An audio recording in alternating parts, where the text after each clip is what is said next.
আসসালামু আলাইকুম।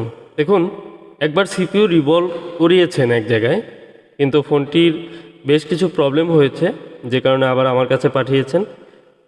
তো আপনারা যখন সিপিইউ রিবোলিংয়ের কাজগুলো করাবেন, তখন অবশ্যই একজন এক্সপার্টের কাছে দিবেন, যেন সেই ফোনটিতে কোনো প্রবলেম হলে সেই বিষয়ে তারা সাপোর্ট দেয় বা কাজটি সুন্দরভাবে করে দেয়।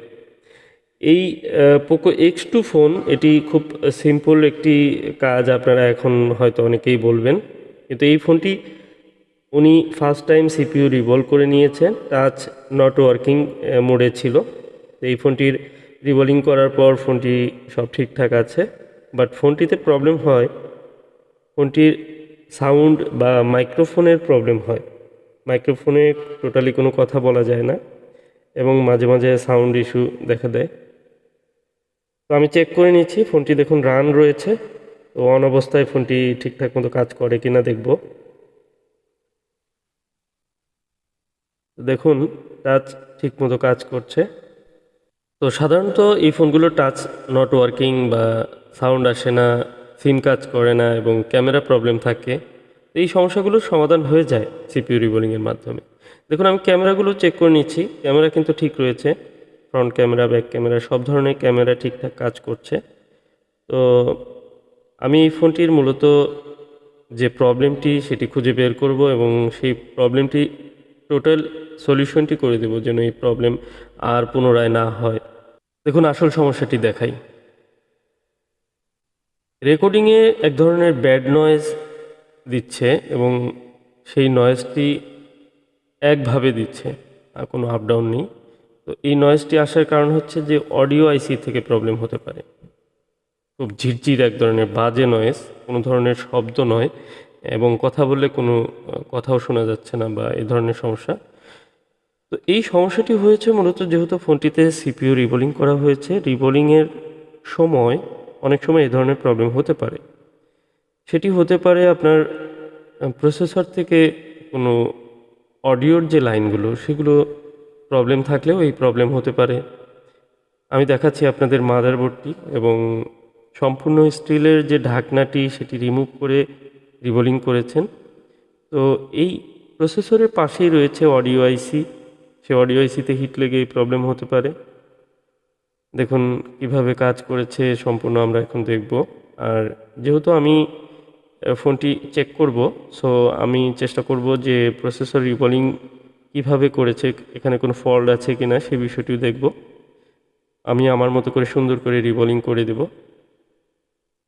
তো আমার কাছে ফোনটি যেহেতু পাঠিয়েছেন, আর উনি ফার্স্ট টাইম ওনার লোকাল শহর থেকে হয়তো এই ফোনটি রিপেয়ার করেছিলেন।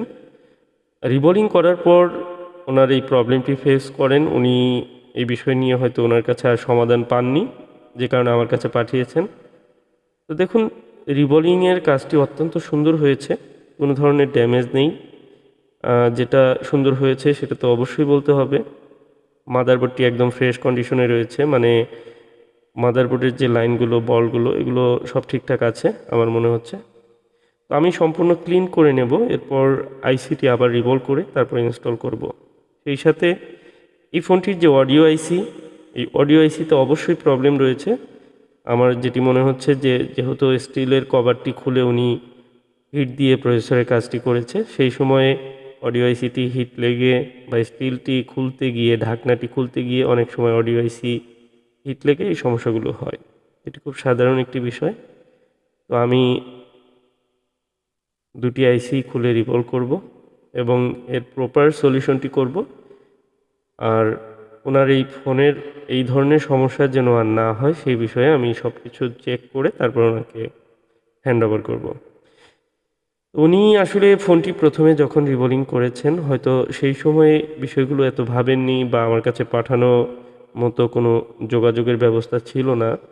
অনেকে আছেন যে প্রবলেমে পড়ার পর কিন্তু তারা ইউটিউবে সার্চ করেন, গুগলে সার্চ করেন এবং বিভিন্ন জায়গায় খোঁজাখুঁজি করে তাদের সলিউশনগুলো খুঁজতে থাকেন।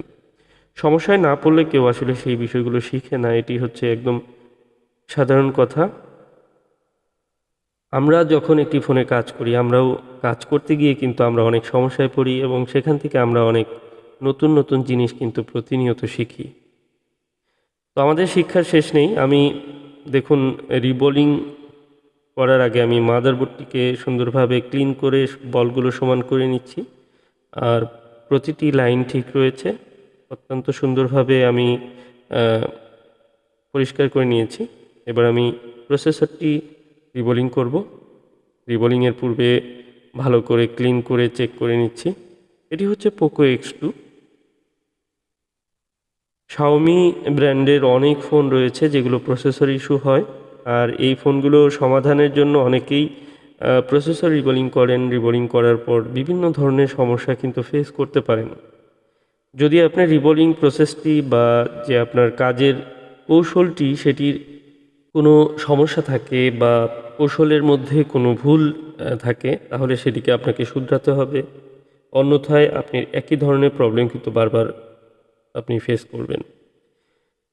তো অনেকে আছেন যে তার যে কৌশলে যে কাজ করছেন সেই কৌশলটি হয়তো তার কাছে ভালো লাগে বা সেই কৌশলে তিনি কাজ করে সাকসেসফুলিভাবে কাজ করছেন। সেক্ষেত্রে অবশ্যই তারা সেই নিজস্ব কৌশলেই চেষ্টা করবে। দেখুন আমি বলগুলো খুব সুন্দরভাবে যেহেতু সেকেন্ড টাইম আমি কাজটি করছি, উনি অন্য জায়গা থেকে রিবোলিং করিয়েছিলেন। আমি রিবোলিংটি অত্যন্ত সুন্দর এবং প্রতিটি বল যেন পারফেক্ট হয় সেই জন্য দ্বিতীয়বার পেস্ট ইউজ করলাম। তো আমি হচ্ছে একটি রিবোলিংয়ের কাজ যখন করি তখন অবশ্যই সতর্ক থেকে কাজ করি যে অন্য কোথাও কোনো আইসিতে যেন প্রবলেম না হয়, এবং সেই ফোনটিতে কোনো প্রবলেম যদি দেখা দেয় সেই প্রবলেম সলভ করার জন্য সর্বাত্মক চেষ্টা করে থাকি। কারণ হচ্ছে শুধু সিপিইউ রিবোলিং করা এটি কোনো কাজ না। সিপিইউ রিবোলিং অনেকেই করতে পারে, বাট সিপিইউ রিবোলিং করার পর যদি আপনি ওই ফোনটিতে কোনো প্রবলেম ফেস করেন, সেটি সমাধানের যে দক্ষতা যোগ্যতা সেটি কিন্তু আপনার থাকতে হবে। অন্যথায় আপনি শুধু সিপিইউ রিবোলিং করে ফোনগুলো রান করতে পারলেন বা পারলেন না, পরবর্তীতে অন্যান্য প্রবলেম হলো সেটি কিন্তু সলভ করতে না পারলে আপনি কিন্তু প্রপার সলিউশনটি দিতে পারবেন না। তো যা হোক, আমি দেখুন এদিকে প্রসেসরটি ইনস্টল করছি আর একদিকে অডিও আইসিটি আমি চেষ্টা করছি যে গ্লু কাট করে নিতে, কারণ মাদারবোর্ডটি প্রচুর হিট হয়েছে। এই সময়ে আমি জাস্ট গ্লু কাট করে নেব। যেহেতু একটি পেস্টিং করা অডিও আইসি আর স্টিলের ঢাকনা খুলতে গিয়ে হিট দেওয়ার সময় এই অডিও আইসির আশেপাশে বলগুলো বেরিয়ে আসার কারণে এই আইসিটি সমস্যা হতেই পারে, খুব সাধারণ একটি বিষয়। একটি সমস্যা যখন হয় তখন সেটি কোথা থেকে হয়েছে, কিভাবে হয়েছে, এই বিষয়গুলো সুন্দরভাবে স্টাডি করলে বোঝা যায় যে সমস্যাটি সমাধানযোগ্য কিনা। তো আমি দেখুন আমি আইসিটি রিমুভ করে নিলাম। তো এখানে কিছু রেজিস্টর ক্যাপাসিটর অ্যালাইনমেন্ট ঠিক করে নিতে হবে। তো আমি এখন এই অডিও আইসিটি রিভলভ করে বা প্রথমে মাদারবোর্ডটি ক্লিন করে নিচ্ছি। এই আইসি থেকে আপনার মাইক্রোফোনের প্রবলেমগুলো কিন্তু হয়ে থাকে, বিশেষ করে যে মাইক্রোফোন কাজ করছে না, মাইক্রোফোনের লাইন প্রবলেম হচ্ছে। আর এই প্রবলেমগুলো কিন্তু আপনার লজিক থেকেও হতে পারে, রেবন থেকেও হতে পারে, মাদারবোর্ডের সকেট থেকেও হতে পারে। কিন্তু আপনাকে বুঝতে হবে যে কোন জায়গা থেকে হতে পারে প্রবলেমটি, কারণ এই ফোনটিতে কী কাজ করা হয়েছে এবং কি করার পর থেকে এই প্রবলেমটি শুরু হয়েছে সেই বিষয়টি হচ্ছে গুরুত্বপূর্ণ। কারণ এই ফোনটির প্রসেসর রিবোলিং করা হয়েছে, প্রসেসর রিবোলিং করার পর থেকে এই সমস্যাটি দেখা দিয়েছে। তো খুব সাধারণ একটি বিষয়। প্রসেসর রিবোলিং করার সময় প্রসেসর থেকে কোনো ফল্ট হতে পারে, এটি একটি বিষয়। দ্বিতীয় হচ্ছে যে এর পাশে যে অডিও আইসিটি রয়েছে এই আইসিটি চেক করতে হবে। চেক করলে প্রবলেম যদি আপনার চোখে ধরা পড়ে তাহলে তো অবশ্যই সেটি সহজেই সমাধানযোগ্য। তো আমি রিবোলিংটি করে নিলাম, কারণ যদি আইসি রিবোলিংয়ে কোনো প্রবলেম থাকে সেটি সমস্যা করতে পারে।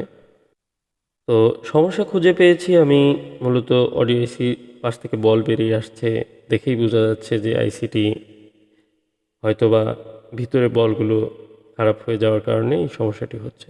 তো আমি আইসিটি রিভলভ করে নিলাম। এ ধরনের কাজগুলো মূলত একটু সময় সাপেক্ষ হয়ে থাকে, একটি কাজের পিছনে একটু বাড়তি সময়ও দিতে হয় এবং সেই ভিডিওগুলোও অনেক সময় শেয়ার করা হয় না। দেখুন আমি খুব সুন্দরভাবে অডিও আইসিটি রিবোলিং করে নিয়েছি, এটি আমি এখন ইনস্টল করব। আর এই আইসিটি সুন্দরভাবে ইনস্টল করে আমি আশা করি যে ফোনটির মাইক্রোফোন যে সমস্যাটি রয়েছে সেটি সলভ হয়ে যাবে। এটি হচ্ছে পোকো X2 একটি ফোন, খুবই সাধারণভাবেই এই কাজগুলো কিন্তু সচরাচর অনেকেই করছেন। সিপিইউ রিবোলিংয়ের কাজ জাস্ট আপনাকে একটু এক্সপার্ট যারা তাদের দিয়ে করাতে হবে, যারা এগুলো রেগুলার করে এবং সে কাজটি করাতে গিয়ে কোনো সমস্যা হলে সেটি যেন সে সলভ করতে পারে এরকম দক্ষতাপূর্ণ একজন লোককে দিয়ে করাবেন। আশা করি আপনাকে ভোগান্তিতে পড়তে হবে না। কারণ দেখুন, এই ফোনটির ক্ষেত্রে উনি কিন্তু একবার রিবোলিং করিয়েছেন, বেশ কিছু টাকা খরচ করে উনি ফোনটি রিপেয়ার করার পরেও ফোনটি কিন্তু বিভিন্ন সমস্যা দিচ্ছিল জন্য আবার আমার কাছে পাঠিয়েছেন। তো একটি ফোন বারবার রিপেয়ার করা বা বারবার সেটির পিছনে টাকা খরচ করার চেয়ে একজন ভালো এক্সপার্টকে প্রথমেই দেখানো কিন্তু এটি আপনার জন্যই ভালো বা ফোনটির জন্যও ভালো। একটি ফোনের যত কম কাজ করে ফোনটি প্রবলেম সলভ করা যায় সেই ফোনটির জন্য কিন্তু সেটি অনেক ভালো। আমি এই কাজগুলো কিন্তু শুধুমাত্র স্টিলের একটু কাটিং করে, মানে প্রসেসরের ওই জায়গাটিকে কাটিং করে আমি কিন্তু ফোনগুলো রিপেয়ার করে থাকি, যেন অন্য কোনো আইসিতে বা অন্য কোনো সমস্যা না হয় সেইভাবে কাজ করে থাকি। আর এ ধরনের ফোন, কাজ করা ফোনগুলোর ক্ষেত্রে কিন্তু অনেকগুলো সমস্যা থাকে, অনেক ধরনের সমস্যা ফেস করতে হয়। আর সেগুলো কিন্তু আগে যিনি কাজ করেছেন তার কিছু কাজের কারণে কিছু সমস্যা হয়ে যায়। অনেক ফোন দেখেছি যে শুধু পাওয়ার সাপ্লাই চেক করতে গিয়ে পাওয়ার সাপ্লাই লাগানোর সময় যে ব্যাটারি কানেক্টর, এটি এতটা ক্ষতিগ্রস্ত হয়ে যায় যে সেটিকে বারবার ক্লিন করে বা ঠিক করেও কিন্তু আগের মতো আসে না, সেই ফোনটি বারবার বন্ধ হয়ে যায়। ছোট্ট একটি বিষয় থেকেও অনেক বড় হয়ে যায় অনেক সময়। তো যাই হোক, এ টু জেড একটি ইনটেক ফোনে কাজ করার মধ্যে যে নিজের যে একটি কনফিডেন্স থাকে সেটি কিন্তু সেকেন্ড টাইম কাজ করতে গেলে পাওয়া যায় না। তো আলহামদুলিল্লাহ, দেখুন এবার কিন্তু নয়েজটি একদম সঠিকভাবে রয়েছে এবং কি কোড করতে পারছে, মাইক্রোফোন থেকে সাউন্ডটি রিসিভ করতে পারছে, এভরিথিং ক্যামেরা সহ সব কিছু এখন ঠিক আছে। তো প্রবলেমটি সলভ হয়ে গেল। ভাইটি পাঠিয়েছিলেন পাবনা থেকে, ওনার রিকোয়েস্ট ছিল যে ফোনটির ভিডিও দেওয়ার জন্য। তো আপনাদের সাথে ভিডিওটি শেয়ার করে রাখলাম, আশা করি আপনাদেরও ভালো লেগেছে। এ ধরনের প্রবলেম কিভাবে আমরা আইডেন্টিফাই করতে পারি, সেগুলো সলভ করতে পারি এবং কি এই সমস্যাগুলো যেন না হয় সেজন্য আমরা কিভাবে সঠিক সিদ্ধান্ত নিয়ে সঠিক জায়গা থেকে রিপেয়ার করতে পারি সেই বিষয়ে আমরা সতর্ক থাকব। শুধু এই রিবোলিংয়ের কাজ কিন্তু আমি একা করি না, সারা বাংলাদেশে অনেক টেকনিশিয়ান ভাই রয়েছেন যারা অনেক এক্সপার্ট এই ধরনের সিপিইউ রিবোলিংয়ের কাজ করছেন। আপনারা চাইলে তাদের সঙ্গে কন্ট্যাক্ট করে তাদের কাছ থেকে কাজটি করে নেবেন। আশা করি ভিডিওটি ভালো লেগেছে। আজকের মতো এই পর্যন্তই। আসসালামু আলাইকুম ওয়া রাহমাতুল্লাহ।